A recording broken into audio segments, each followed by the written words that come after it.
And yesterday, the Occupational Safety and Health Administration, OSHA, issued a rule to require employers with 100 or more employees to ensure that each of their workers is fully vaccinated or tests negative for COVID-19 at least once a week.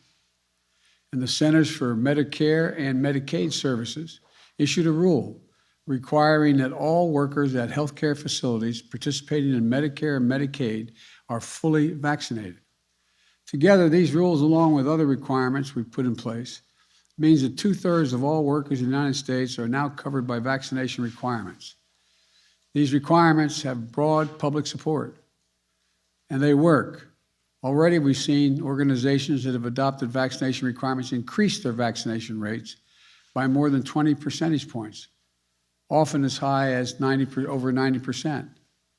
This is good for the workers, for their colleagues, for their loved ones, and for their communities. And it's also good for the economy. In a recent University of Chicago survey, every economist agreed that requiring staff vaccinations or regular testing among large employers would promote the economic recovery that is faster and stronger even than it is now. Analysts at Goldman Sachs project that these kinds of requirements could lead to up to 5 million more Americans re-entering the workforce. That's because they feel safer to do so. It's because there are fewer disruptions to things like childcare. Again, beating COVID-19 remains one of the most important ways to strengthen our economy, not just save lives, but strengthen our economy. And we're making progress. As of this week, 70% of American adults are fully vaccinated. More than 193 million Americans fully vaccinated. It was less than 1% when we took office 10 months ago.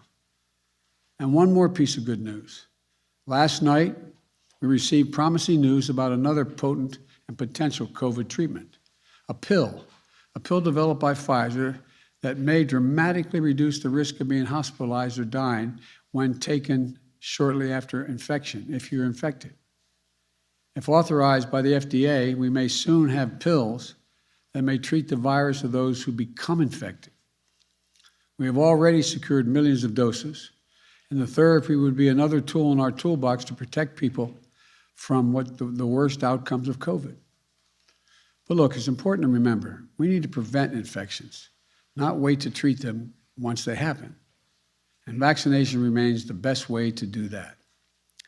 The pandemic is not yet behind us, but within this week's announcements, vaccines for kids, more adults getting vaccinated, potential treatment for those who get sick, we're accelerating our path out of this pandemic.